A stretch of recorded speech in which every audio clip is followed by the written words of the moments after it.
तो गाइस, जैसे कि तुम्हें पता ही है कि तुम्हारे और मेरे फेवरेट एनिमे डीमन स्लेयर का एक आर्क ऑनगोइंग चल रहा है और उस आर्क का नाम है हाशिरा ट्रेनिंग आर्क। और उसके अंदर जो हाशिरास हैं वो नॉर्मल डीमन स्लेयर्स को ट्रेनिंग दे रहे हैं। और ये कोई भी ऐसी वैसी ट्रेनिंग नहीं है, ये एक ऐसी ट्रेनिंग है जिसके अंदर सभी हाशिरास सभी नॉर्मल डीमन स्लेयर्स की जान निकालते हैं और उनको स्ट्रॉन्ग बनाने में लगे हुए हैं। सभी अलग अलग हाशिरा अलग अलग चीज की ट्रेनिंग दे रहे हैं। इस आर्क के अंदर कुछ ट्रेनिंग इजी है और कुछ ट्रेनिंग बहुत ज्यादा हार्ड है और हम उन्हीं ट्रेनिंग्स की बात करेंगे इजी टू हार्ड सीक्वेंस के अंदर। तो तुम हमारी वीडियो में बने रहना एंड तक। बिना किसी देरी के स्टार्ट करते हैं वीडियो आफ्टर स्मॉल इंट्रो।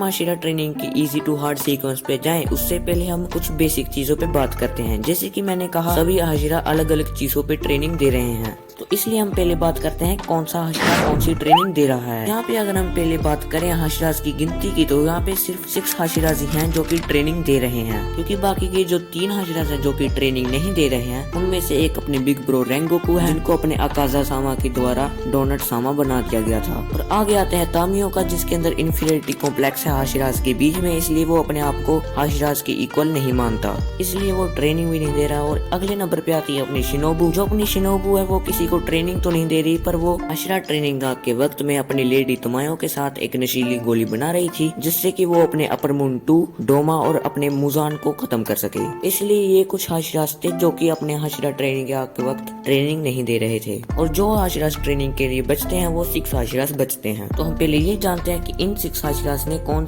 सी ट्रेनिंग दी थी। तो पहले नंबर पे आती थी अपने टेंगन की स्टैमिना इंक्रीजिंग ट्रेनिंग, उसके बाद आती थी अपने म्यूशिरो की मूवमेंट स्पीड की ट्रेनिंग, उसके बाद फिर मित्सुरी की अपनी फ्लेक्सिबिलिटी की ट्रेनिंग, उसके अगले पड़ाव पे आते थे अपने ओबनाइजी जो कि ये ट्रेनिंग देते थे स्पोर्ट्समैनशिप की, उसके बाद आते थे सानेमे जो कि देते थे इनफिनाइट स्ट्राइकिंग ट्रेनिंग, फिर उसके बाद आते थे ग्योमे जो कि देते थे मसल ट्रेनिंग। हमें अब ट्रेनर्स और ट्रेनिंग के बारे में तो पता लग ही गया है, पर अब हम इस ट्रेनिंग को इजी टू हार्ड सीक्वेंस में रख के रैंक करेंगे कि कौन सी ट्रेनिंग सबसे हार्ड थी और कौन सी ट्रेनिंग कब सबसे ज्यादा इजी थी। लिस्ट के नंबर 6 पे आते हैं म्यूशिरो तोकितो की मूवमेंट स्पीड की ट्रेनिंग। हाँ, ये सबसे ज्यादा इजीएस्ट ट्रेनिंग है। इसके अंदर होता क्या था कि जो म्यूशिरो है वो अपने डीमन स्लेयर्स के साथ तलवारबाजी करता था लकड़ी की तलवार से, और उसके साथ लड़ते लड़ते सबको स्पीड दिखानी पड़ती थी। और बाकी जो अपना म्यूशिरो था वो तांजीरो के साथ मिलने के बाद काफी ज्यादा पोलाइट हो गया था बाकी लोगों से। हाँ, उसे ज्यादा पोलाइट तो नहीं कह सकते, पर हाँ एज कम्पेयर टू पहले वाला म्यूशिरो वो थोड़ा सा पोलाइट हो गया था, इसलिए वो ट्रेनिंग भी ज्यादा हार्ड नहीं दे रहा था। तुम एक बार ये चीज देखो कि काफी सारे बंदे जो अपने म्यूशिरो से ट्रेनिंग ले रहे होते थे वो अपनी बारी से बारी म्यूशिरो से लड़ते थे और डंडे खा के आ जाते थे। तुम एक बार खुद सोचो, जो बंदा एक बार बारी लगा के आया है उसके आगे भी काफी सारे लोग बारी लगा के आएंगे और उसकी फिर से टर्न आने में 15 से 30 मिनट की रेस्ट उसको वहीं पे मिल जाएगी। इसका मतलब ये बनता है कि ये म्यूशिरो की ट्रेनिंग जो है उसके अंदर 2 डंडे खाने के बाद 15 मिनट की ब्रेक आसानी से मिल जाएगी। और जब तांजीरो अपने म्यूशिरो की ट्रेनिंग में आया था तब तो सबकी मौजें लग गई थी, क्योंकि सभी पेपर के एरोप्लेन उड़ा रहे थे, तो इसलिए ये ट्रेनिंग सबसे ज्यादा इजीएस्ट है।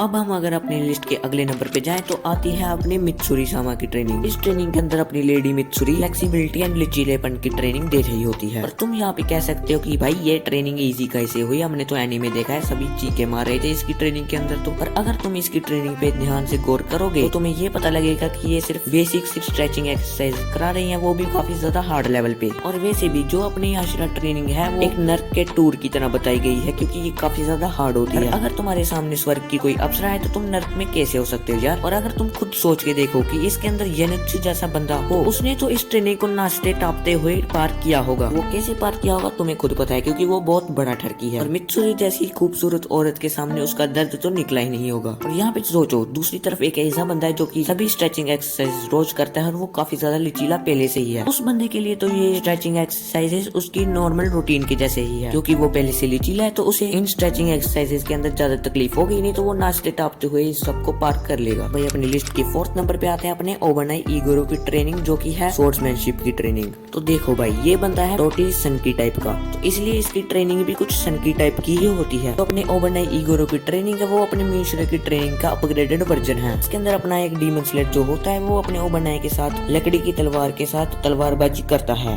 तुम कहोगे ये तो इजी पीजी है यार, ये तो हार्ड नहीं होना चाहिए। इसके अंदर क्या होता है कि तुम्हें सिर्फ और सिर्फ मार ही खानी है। तुम तलवारबाजी कर रहे हो हो या नहीं कर रहे, तुम्हारे डंडे तो पड़ेंगे ही पड़ेंगे। इनका जो ट्रेनिंग ग्राउंड होता है इसके अंदर आसपास में लकड़ियां होती हैं और उसके अंदर जो बाकी के बंदे होते हैं जो कि तलवारबाजी नहीं कर रहे होते, उनको बांध दिया जाता है और उनके मुंह भी बंद कर दिए जाते हैं जिससे कि वो बोल तक ना पाए। और इस ट्रेनिंग ग्राउंड के बीचों बीच अपने ओबरनाय और डीमन स्लेयर का एक बंदा आपस में तलवारबाजी करते हैं। इसके अंदर ये भी रूल होता है कि तुम्हारी जो स्वॉर्ड है आसपास में बंधे हुए बंदों पे नहीं लगनी चाहिए, सीधा ओबरनाय पे ही लगनी चाहिए। अगर उस बंदे के एक भी स्वॉर्ड लगी और वो तुम्हारा दोस्त हुआ तो वो तुमसे यारी तोड़ देगा और इसके अंदर कोई भी ओबरनाय की जिम्मेदारी नहीं है। वैसे ऐसा होता नहीं है, मैं वैसे ही एक कंडीशन रख के देख रहा हूँ। बाकी इस ट्रेनिंग के अंदर अगर हम ओबरनाय की बात करें तो अपनी सांप जैसी तलवार को किसी न किसी छेद से होता हुआ तुम्हें मार ही देगा। वही सच में सुनने में ही काफी ज्यादा अश्लील लग रहा है, एक सांप जैसी तलवार जो कि छेद से होते हुए तुम्हें मारेगी। और इसके अंदर अगर हम बात करें तो तुम्हें ही मार कॉन्टिन्यूसली खानी पड़ेगी, तुम ओबरनाय को मार नहीं सकते, तुम्हारी औकात से बाहर है ओबरनाय। और अब हम अपनी लिस्ट की अगले नंबर की ट्रेनिंग की बात करेंगे जो कि है ग्योमे की ट्रेनिंग, जो देता है अपने मसल्स की ट्रेनिंग।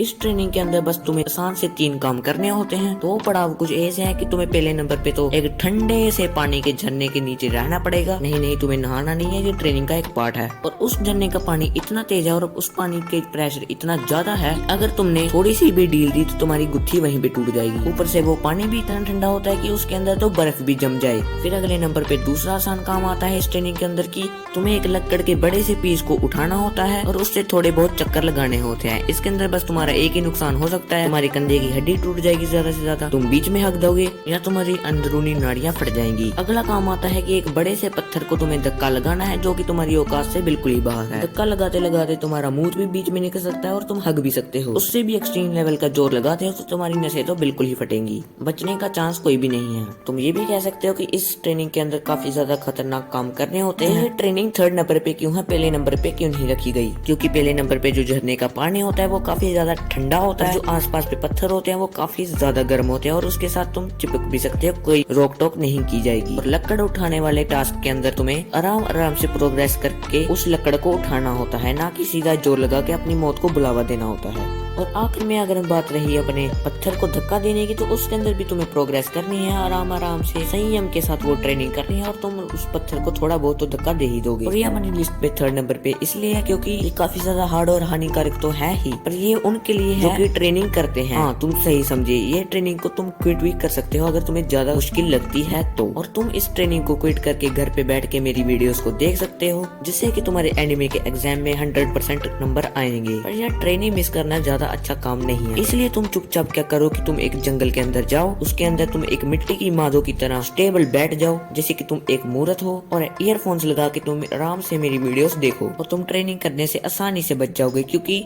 अपने नशेड़ी बुड्ढा तो अंधा है और उसको कुछ भी दिखाई नहीं देता। और बात रही सुनने की, तो तुम तो एक मिट्टी की मादो की तरह वहाँ पे बैठे हुए हो, तुम कोई भी आवाज नहीं कर रहे, और बाकी ईयरफोन लगा के जम कभी की वीडियोस देख रहे हो तो उसे कुछ भी सुनाई नहीं देगा, तो उसे क्या पता कि तुम ट्रेनिंग कर रहे हो कि नहीं कर रहे। अगर हम अपने लिस्ट की अगली नंबर की बात करें तो उसके अंदर आते हैं अपने टेंगन उजुई की स्टैमिना ट्रेनिंग। इसके अंदर तुम्हें सिर्फ और सिर्फ एक काम करना होता है, सच में सिर्फ और सिर्फ एक काम, और वो एक काम है तेजी से, बहुत ज्यादा तेजी से कंटिन्यूसली पूरा दिन दौड़ते रहना। हाँ, तुम्हारे पास फूड की सप्लाई टाइम टू टाइम आती रहेगी, पर वो भी ज्यादा देर तक नहीं टिकेगी तुम्हारे पास। इस ट्रेनिंग के अंदर दौड़ते दौड़ते अगर तुम थोड़ा सा भी धीमे हुए तो तुम्हें पीछे से धड़ाधड़ डंडे मिलेंगे, और ये बात तो जरूर याद रखना कि जो डंडे हैं वो पड़ भी पीछे से रहे हैं और मार भी टेंगन उजुई रहा है, तो उसके इरादे ठीक नहीं होते, अपने आप को बचा लेना। और ऐसी एक एक्सरसाइज जिससे आदमी सबसे ज्यादा थक जाता है वो है स्प्रिंट। एंड जो अपना टेंगन उजुई है वो एक पहाड़ पे पूरे चक्कर लगवाता है, वो भी फुल स्पीड में, और पूरा दिन ही एक कार्यक्रम चलता रहता है, तो तुम्हें पता लग ही गया होगा कि ये ट्रेनिंग है असली नर्क। भाई अपनी लिस्ट में के फर्स्ट नंबर पे आते हैं अपने शिनाजुगावा की इन्फिनिटी स्ट्राइकिंग ट्रेनिंग। ये ट्रेनिंग सच में सबसे ज्यादा खतरनाक है और ये सबसे ज्यादा बढ़िया डेफिनेशन है नर्क की, क्योंकि इसके अंदर काफी सारे बंदे, जितने भी बंदे ट्रेनिंग ले रहे हैं वो सभी के सभी सानिमी के ऊपर चढ़ जाते हैं। वैसे चढ़ते तो सानिमी के ऊपर वो हैं, पर लेटा उन्हें सानिमी लेता है। और ये ट्रेनिंग सबसे ज्यादा खतरनाक इसलिए है क्योंकि इसके अंदर तुम्हें 1 सेकंड की भी रेस्ट नहीं दी जाएगी। इसके अंदर सभी के सभी जो बंदे सानिमी से लड़ते हैं वो सबको सानिमी बहुत खूब पीटता है, और इसके अंदर तुम्हें पूरा दिन ट्रेनिंग करनी होगी बिना किसी रेस्ट के साथ। और जैसे कि तुम्हें पता ही है कि जो अपना सानिमी है वो काफी ज्यादा गुस्से वाला हशीरा है, तो वो किसी को भी नहीं बख्शता, सबको मारता है, और उसके अंदर तरस नाम की चीज तो है ही नहीं। और ये ट्रेनिंग कुछ ऐसी है कि इसके अंदर तुम खून भी उगल दोगे फिर भी तुम्हें रेस्ट नहीं मिलेगी, मतलब मरने के पूरे चांस है इस ट्रेनिंग के अंदर। इसके अंदर सानिमी किसी को मारता भी नहीं है जान से, और वो बहुत बुरा तड़पाता है। इसे वैसे ट्रेनिंग कहना भी सही नहीं होगा, तो इसलिए हम इसे कहेंगे तुम्हारे बुरे कर्मों की सही सजा। बाकी साने में मेरी ये वीडियो देख के मेरे पास ही ना आ जाए मुझे ट्रेनिंग देने के लिए, इसलिए मैं इस वीडियो को एंड करता हूँ यहीं पे। अगर तुम्हें ये मेरी वीडियो अच्छी लगी और तुम्हें काफी ज्यादा इन्फॉर्मेशन मिली डीमन स्लेयर के बारे में, तो इस वीडियो को लाइक करना बिल्कुल भी मत भूलना और चैनल को सब्सक्राइब करके बेल आइकन को भी ऑल पे दबा देना, जिससे कि मेरी वीडियोस तुम तक सबसे पहले पहुंच जाए। बाकी मिलते हैं अगली वीडियो में, तब तक के लिए बाय।